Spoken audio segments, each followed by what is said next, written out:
news breaks, we break in. The Seat of Honor. Brought to you by Densmore Oil and Bugby Plumbing.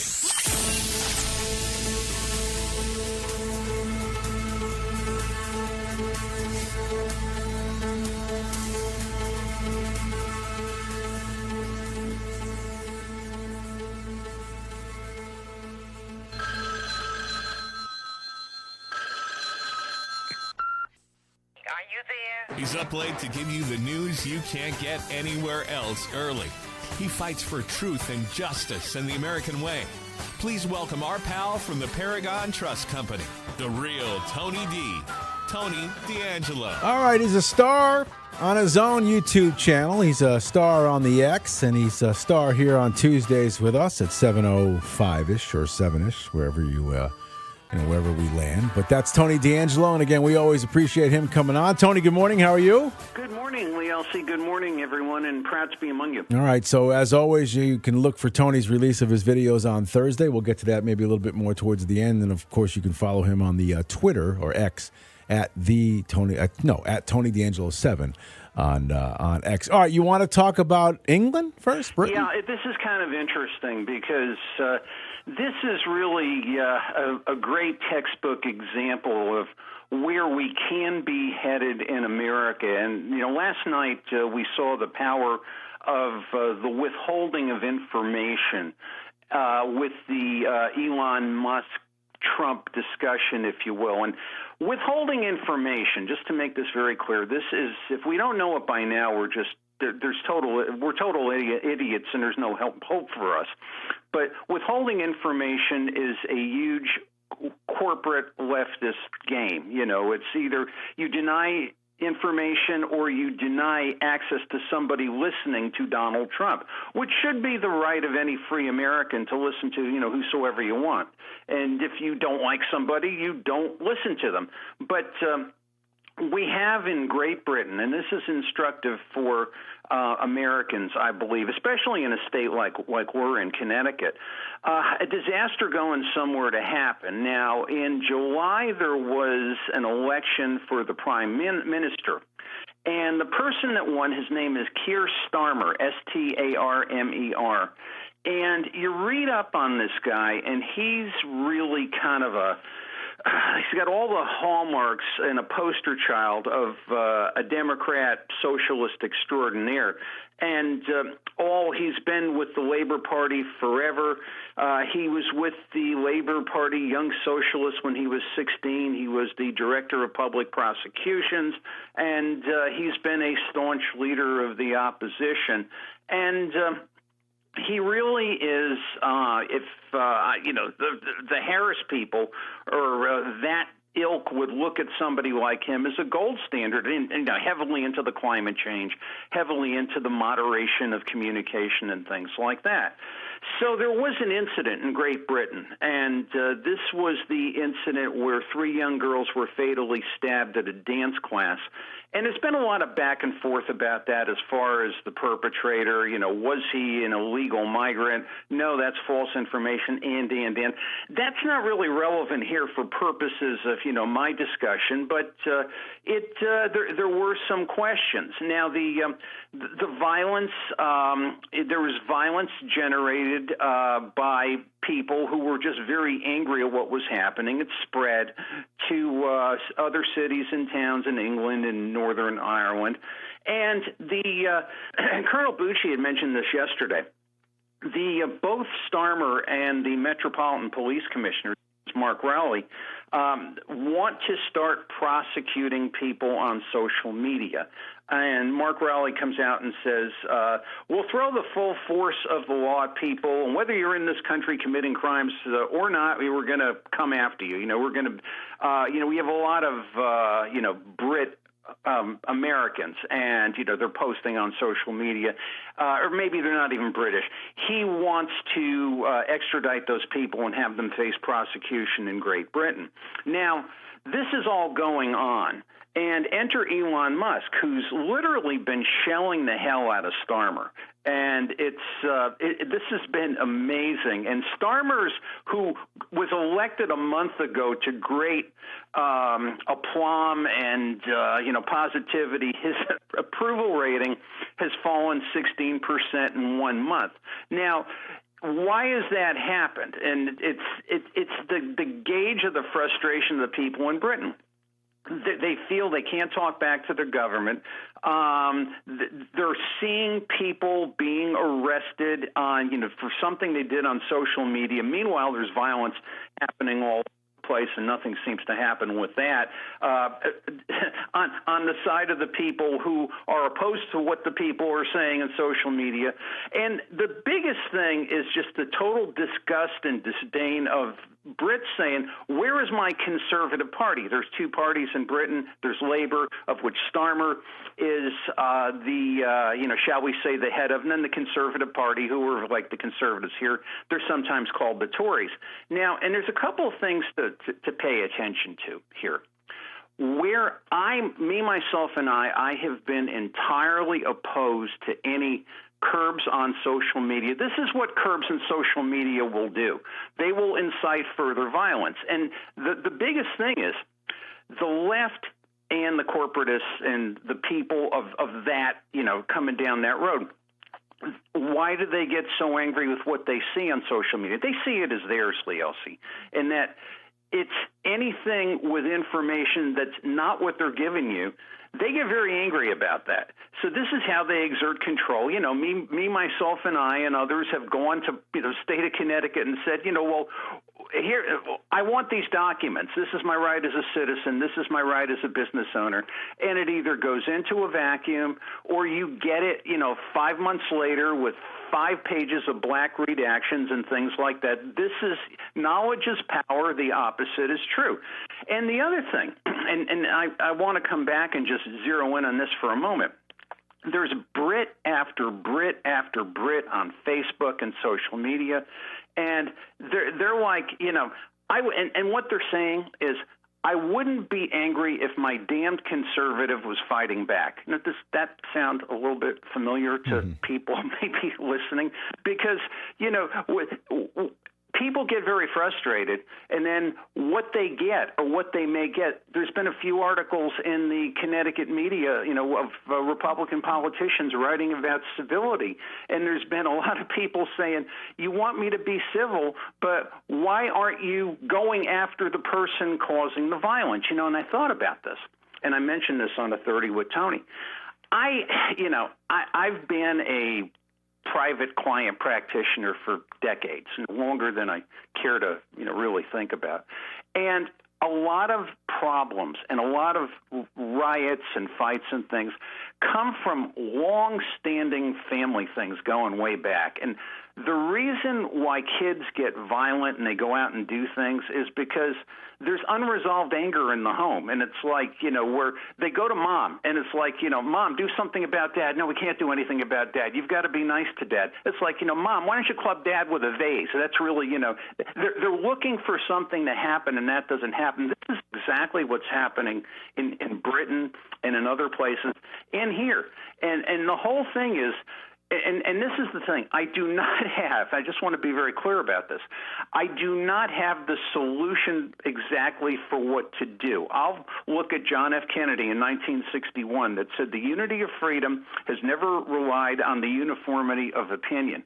But when you stop somebody's, shall we say, ability to get out and say something, you're only going to cause greater frustration. I'm not exactly sure. I'd be lying to you if I said I had the exact solution, but what we're seeing is the problem. And believe me, if you want a Harris administration, if you want to see what people will do, if you want to see how things need to be, how they want to control things, and how a controlled environment and a controlled economy works, you got a great example there, my friend. Anyway, that's my first thought. Do you think that the other side, since we're going to choose up sides, and that's my fault, but since We are I'm sorry, doing could that. you repeat that, please? No, I said since we're because we choose up sides. That's just the way things are when we do talk radio. There's them and then there's us. I mean, do you think they realize this? I mean, do you think they get it? They think they understand that they're being manipulated to the point that they're being manipulated right now by these these powers that be that are controlling their information? I think a lot of them actually think they're, if you're talking the left, I think a lot of them feel that they're doing God's work. Yeah. I don't think they realize where the forces come from. But yet, how could I put it? The model, and again, we're stupid if we don't see it. The model is keeping people under control, keeping them not free. You can't have a home. We'll get to that in a moment. You can't do anything yourself. You can't have a business. You've got to be living in our housing. You've got to be listening to our information. If you get off the track, we will come and get you, and we will come and prosecute you, and we will control whatever we can, because the whole thing, it's not based on desire and the will of the people. It's based purely on control. And the thing is, what you see now happening in Britain, we're finding that the emperor, we're finding like Starmer's like, well, I could, huff and puff and people will still write. I mean, that's great that they're not being controlled, but it's still not a solution, unfortunately.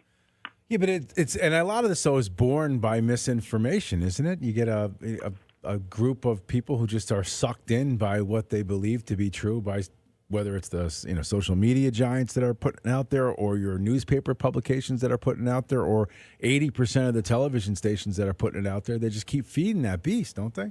Over and over and over and over again.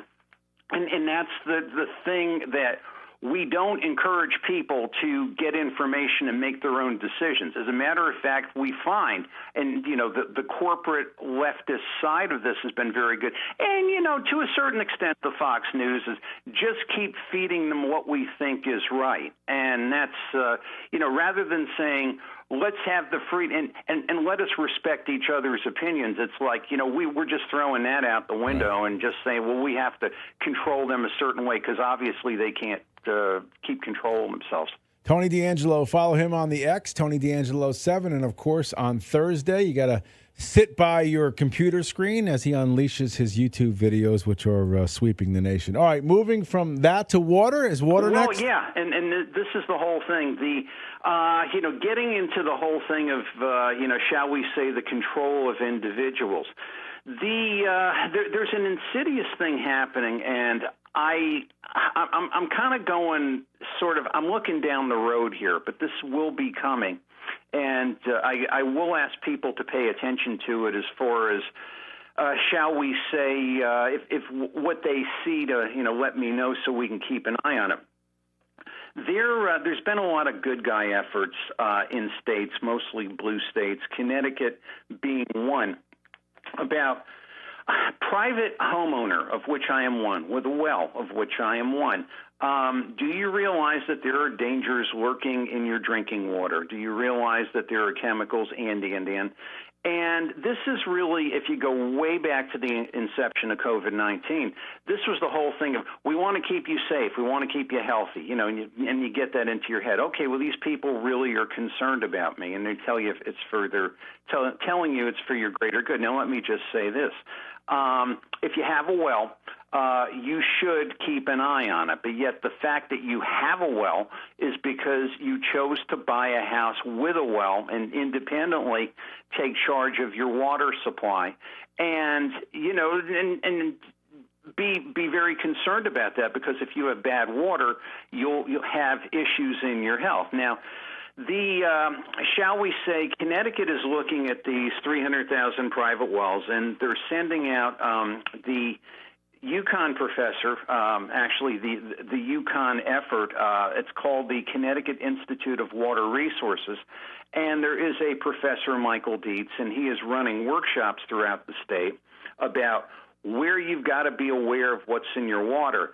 And there is a test that they will offer. It's a $300 test, and I looked at that and I said, you could get a Cadillac water test at like a Walmart or a Home Depot or something for maybe a third of that cost. Well, they brought this test down to the market. It's just kind of the thing of when the free market does something as opposed to the government. So maybe $100 is the, shall we say, a good barometer of what a really good water test will cost. And they want people to test their water. They want to catalog the information. They want to give seminars, and they do say two things here. As far as if you do have groundwater, there were apple orchards in Connecticut, and they used a lead arsenate as a pesticide. That there may be things of no water supply is perfect, and there's something else called PFAS, I can't even pronounce it, perfluoroalkyl and polyfluoroalkyl substances. These are things like Teflon and vinyl and things like that have gotten into the water. The state cannot test for that. You can buy a test for that, and they're trying to get, shall we say, funding for that. And, these are things that, they're there. But basically, what you have to, keep an eye on is what will be given in that regard. Now, the PFAS test is a very expensive test, and it's what is frightening to me is that the University of Connecticut wants to work with the Department of Public Health to get every homeowner online to do this, and we know the Department of Public Health and how integrity-filled they are, off the whole history of COVID-19. But and how that all, came about and everything that we saw there. And I'm just going to say two things. People have come to me and said, is this, are we going to be taxed on our water supply? No, not yet, but you have to keep an eye as far as what's happening and where this is headed. In our remaining time, we'll get to that very quickly. The other thing that you have to keep an eye on is that shall we say, the corporate interests, the people who sell bottled water, the mechanized utility water companies who really would love, if they could, to have water, to eliminate private wells and increase their customer base. Why not? It's there are these interests that come all the way down by profit. The other thing is, in the Infrastructure Act, the Biden-Harris administration started this thing with water equity. And you can look this up. It's called Justice 40. Everybody should have clean water. So then you ask yourself, how will this thing come down? Will people with wells be subject in time to, there'll be this alarm, and will they be subject in time to mandatory inspection? Will they be subject in time to, you must have a certain type of apparatus on your well? This has happened in other states. It's happened most recently in Massachusetts. And, is it, again, number one, put your antenna up. Does this appear to be something of pushing a corporate interest for the social good? And then you start to see this in other states. Rutgers is doing the same thing in New Jersey. Michigan, University of Michigan's doing it there. So then it's a lot bigger than Connecticut. So there's just a couple of things I want to say here, and I realize we're running out of time. Number one, nothing's happening yet. A couple of people come to me and said, well, I have this bad well, but I don't want to sell my house, so I'm boiling my water. You're okay for right now. That's not an issue, but keep an eye out for what's happening. And if you see something mushrooming here, it's not because they want for you to have clean water.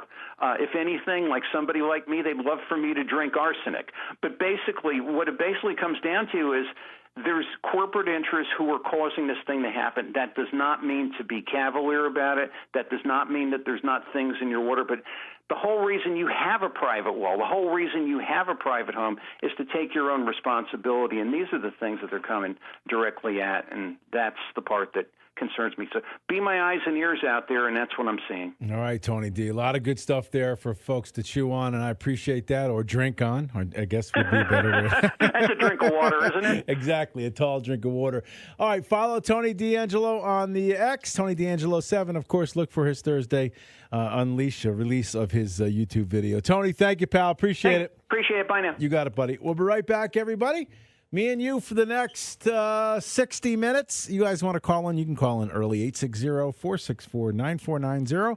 Otherwise, I've got a rip and read on steroids. All the world